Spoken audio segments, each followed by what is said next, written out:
Hey, what's up? Today, we're doing some electrical stuff. Well, not just some, we're doing this. Dealing with this massive harness. We got to go into the car and do all the stuff behind the dash. Took the whole body harness and threw it behind there. So we got to clean that up as well. I decided to take a break from all the cutting and welding. Yeah, didn't really finish the cross member, so got to reinforce it, but that's for later. I want to deal with some of this stuff. So I know this harness works. Got it running on the ground. I'm going to insert a clip like right now of that.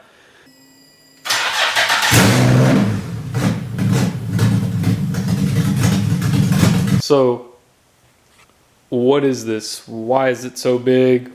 This isn't the engine harness. The engine harness is already on there. So this is the body harness. This, or half of the body harness. This is all the stuff that was behind the dash. This is like the center cluster. This stuff was in the engine bay. This is like the main fuse box with relays and stuff. And then we have the throttle pedal, the throttle pedal right here, because it's drive-by wire. I think that's a proper term. So it's electrical. It goes to the throttle bodies, or it senses like how much you're pushing on it, and then sends that to the throttle bodies. We have the actual starter from the car as well. And then this guy, this black box here, this is called the body control module. So this you need, because the ECU won't do anything without it. It has to read that it's like hooked up. I don't know if it's a safety thing, but we have it. That's good. This is also another fuse box that's like in the, it's like by your foot in the driver's side in the car in the 350Z. So that's from that. And then another main thing is gnats. So a lot of people, when they do this swap, they'll go send off their ECUs to get tuned, and they'll remove a bunch of stuff. They'll remove like gnats, they'll remove like some O2 sensor stuff and just other things that would be difficult to add to the swap. But I decided not to do that, just to save money, and I got my hands on a Rec 350Z so I could take whatever I wanted from it. So I got all the wiring, and I know it works, so I'm not too worried about that. But it just sucks having to have all this stuff just to run the engine. And then over here, this is the engine harness. So we'll start with this. This is like the first thing that I did for wiring. When they pulled the engine out of the car, they literally just went like that, snip, and cut this in half and pulled the engine out. I mean, that makes sense. They sell these engines to people that already have a car that needs a replacement engine, so they already have the harness in one piece, so they didn't really care. But for me, I needed all of it. So this right here, this is almost 100 wires in here. So they just cut it right in half. So I had to solder them all back together. Now, the factory service manual has like the pinouts for the ECU, so I mean, that was helpful. And then some of the wires were color-coded, like there wasn't repeat colors, so you know which ones went up with which. But for at least like a third of them, there was like a bunch of duplicates of the colors. So it was a lot of continuity testing, a lot of going up the harness to each individual sensor and making sure that it was the right one. But after like a day and a half of soldering and shit, got it together and it works. I hooked up an OBD2 scanner to wherever the OBD2 thing is here, and I checked it while running the engine and after to see if we got codes, and that helped me fix a couple things. And then after, we didn't really get any codes that showed that we wired it up wrong, so that's good. Now, the other key to getting this running on the ground, the other thing that I had to do was I had to do a hunt for all the grounds that we needed. So that is like was a struggle trying to find them, but we did it. Basically, there's some grounds that came on here that were already they're easy to find. They're these right here. They have like the circle connectors. You can kind of see that. So there's those two, which were easy. That just goes to all the body stuff and all the dash stuff. And then this guy, it's like, the name is like the intelligent power distribution block or something like that. This was kind of hard. I, for some reason, wasn't getting power to it and it wasn't working at all. So I ended up tracing a bunch of wires and finding the grounds for them. And then those actually were like deep in the harness. Let's see. So right here, there was a couple grounds in here for that guy. And I believe in another spot there was grounds. If anybody needs help with it, you know, I could definitely show you more details about it. Here's a bunch of wires, and one of these was a ground for that as well. And then had to struggle with like finding the grounds for the ECU, and it turned out that there was a single plug on here that was just for grounds, which was this guy right here. So this has 4 grounds that go to the ECU, and that was it for that. So once we got everything grounded and all that, we were able to start it with just this thing right here. Bam. That was a lot of rambling. Sorry, we're gonna ramble more. So going into the car. So I have the dash out, and I have the body harness back here. We still have to extend the headlights for sure, and all this cable right here is for putting the battery in the back. So the plan, extend the headlights, move this over, got the fuse box kind of mounted right there. And I already got the whole body harness operating. Like I have the brake lights working, I have power to the headlights, turn signals and everything. So the plan is I'm not really gonna merge these 2 harnesses. I'm gonna keep them separate. I'm gonna run 2 of the key readers. This one is gonna be right behind the stock 241. I feel like it's just gonna be easier to just throw this harness on top of that one. 1 key to power fuel pump, all the lights and all that stuff, the gauge cluster. And then the other key is to start it and operate the Z engine. So now it's pretty much cleaning up this guy. Got a lot of open connectors. So all the open ones that we're not using are gonna get wrapped up in tape. There's some stuff that was cut off of this that I didn't need. So we gotta pretty much just wrap up each individual wire so they're not gonna ground out and cause a short in a fire. And then we got to chop the headlight connectors in here and extend them to go to the front and have a small harness going out. And then after all that, we're gonna have to stuff this thing in here with the other 2 harnesses that are behind the dash. It's gonna be great. So there's 2 pretty important things that you need to get it running. One being the nats. So basically the ECU is coded to this key right here, and it reads it through here. And if the ECU doesn't get the same code from this key through here, it's not gonna operate, it's not gonna do shit. So thankfully I got the Rec Z, or I had my hands on it to get whatever I wanted from it, and I was able to get this whole unit complete. Same ECU, same key. The body control module, that was easy. Just grabbed it out of the car, kept it connected. For some reason you have to have it, and oh well, it's right here. And the ECU just kind of like is like, hey, body control module is hooked up, we're good, it'll run. Alright, we got wire strippers, cutters, electrical tape, we got heat shrink tubing, we got these things. They have like little screws on them, and you just put the wires in there, screw them down. I'm gonna use these for grounds and then just bolt them to the chassis. Not going crazy with a power distribution block because there's just so much shit back there. I feel like we're just gonna make it easy with these guys. Got labeling tools, we got our bev right here, so we're ready to party. Out of all of these, I only needed 3 of these wires for the grounds, which went to this guy. And this whole part that got cut off right here, this went to, I believe, the right headlight. It went to like the headlight. It was like an airbag sensor, part of the power steering, and then there was like 2 body grounds that were on there, and that were these right here that went to these 3 wires. Alright, so the harness is pretty much all simplified. Kind of walk through it. Right here we had this mess of wires that's all cleaned up. All we needed from it was these 3 grounds. Got the fuse box. We have these 2 connectors that connect to the engine harness. Then we have this power control module, and then it comes down, and then we have the main power positive battery hookup, and then this puts out power to the starter and then takes in stuff from the alternator. Then it comes down. We have a single ground that came out of a mess of wires right here.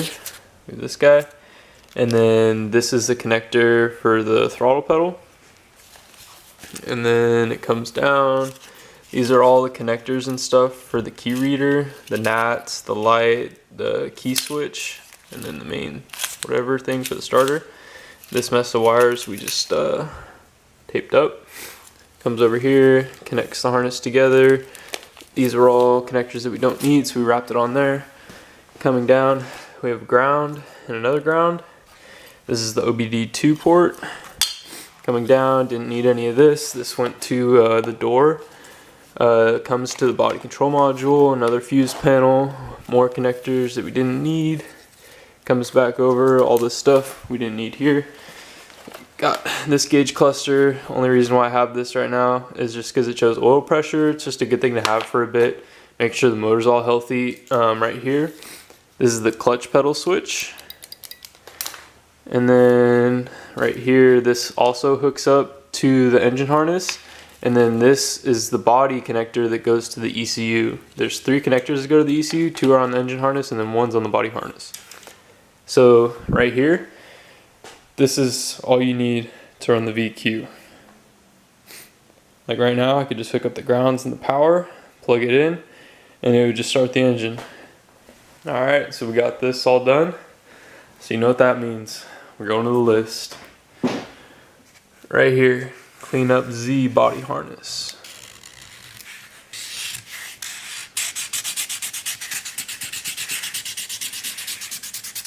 Oh yeah. The next thing. So to get my windshield wipers working, we have to get this hooked up and then the amp for it right here, or the controller. So for that, it's actually on the K engine harness. It's not on the body harness, because I have everything on the body harness working right now for the car except for the windshield wipers. So what we have to do is we have the ECU connector for the K harness right here, but actually what we need to grab is this dash connector and then trace out the wires that go to the wiper motor and then that go to the amp, and then we're just gonna chop off the rest and then pull that out and then plug all that in. Hopefully we'll have working windshield wipers. Alright, so it's this connector right here, and then this one right here. Alright, so we trace the wires and grab just what we need for the windshield wipers and this harness. I think I'm just going to pull a bunch of wiring out and try to use it for the headlights, because I got to extend it, and this gauge wire should be fine. Got a bunch of it, so hopefully that'll work out. Alright, so last night we got this little windshield wiper harness all buttoned up. Dash connector that goes into the body harness to the S14, this one ground wire that we have to hook up, and then it goes to the little amp box, and then this goes to the motor itself.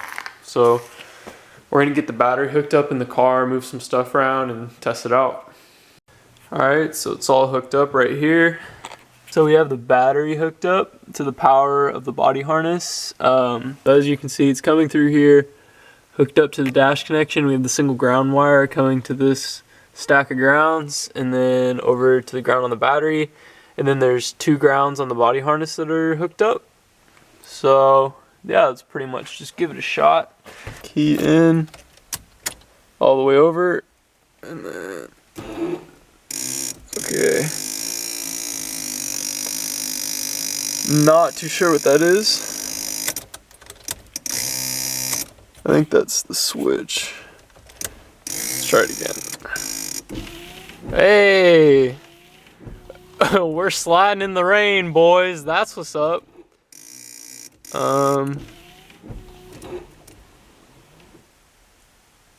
Alright, well, those work. Alright, so we got the wipers working. You know what that means. Coming in for the list right here. Wire windshield wipers, bam. We got 2 things crossed off in this video. We got this mess going on here. So I have a bunch of this wire and I want to use it to extend my headlights. So pretty much I have a decent amount of it hooked up to a couple of lights, and I'm just going to see if it's going to get hot while it runs for a while. Because I'd rather use this stuff than to go buy a lot more wire or like cut apart that K harness. So we're going to test it right now. Okay, so after about 5 minutes, it started to get pretty hot. So it is a bad idea to step down and gauge a wire. You definitely want to be the same size or bigger. So it's time to strip apart the S14 harness. This is stripped down. It's pretty much what we got right here. Decent amount of wires, but to get all the lights working, we need 26. I might cut out high beams and the corner markers on the bumper, just so we don't have to deal with wiring a ton of shit in. So the plan for routing the headlight harness that I'm making is through one of these factory holes in the frame rails that just comes out right here, and then this will go down in here through the hole where the harness is going to go into the engine, and that'll go in there, and we can wire it up in there. And then the shorter one just goes to this headlight, and the longer one's going to wrap underneath the core support and then come right here to the headlight. Alright, so I got the headlight, the corner light, turn signal, and then I have another plug hooked up for the fog light, but I don't feel like pulling it out of the crash bar right now. So let's give it a shot. Hey. So we got both headlight and the corner marker working, and then turn signal. That's the driver's one. Okay, so I kind of figured it wasn't gonna work because last time to get the turn signals to work, I had to have the gauge cluster hooked up for that. It was kind of weird, so I'm not too worried about it. But at least we have working headlight now.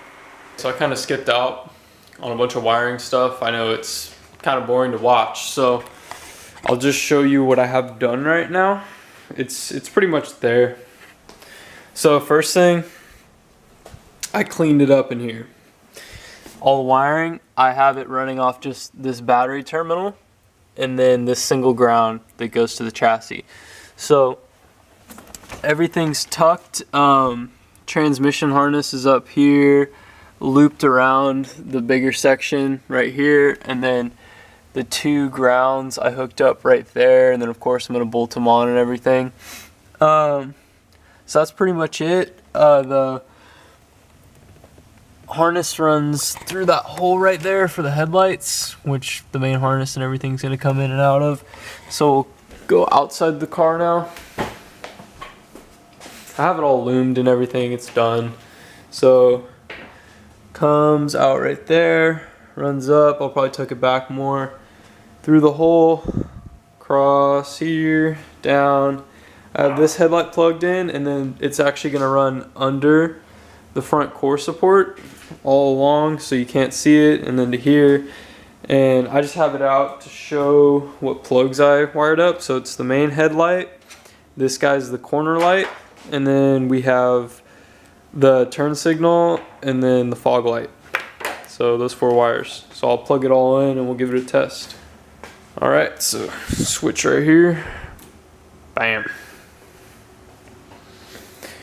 We got corner light, headlight, fog lights, and just seeing it like, it's like complete almost. It's so sad that I'm gonna have to pull all this apart, pull the engine out. But I mean, we're almost there. Almost there. We got stuff for tubs right there, so it's pretty much just tubs, a little bit more work on the engine bay, and then paint it, and then and then refresh the engine, and then throw it in there. Get the drive shaft made. That's another very important thing. That's what's going to take some time. I have to figure that out. I got to measure. We'll get it done. So we got the headlight harness extended, all with my KA harness. Didn't buy any wire. This is all remade. You know, got to recycle. Just chopped up that KA harness and just used it all. And then I even have some leftover wire right here for whatever I need. That's pretty cool if that worked out. But what's even cooler, mark another thing off the list right here.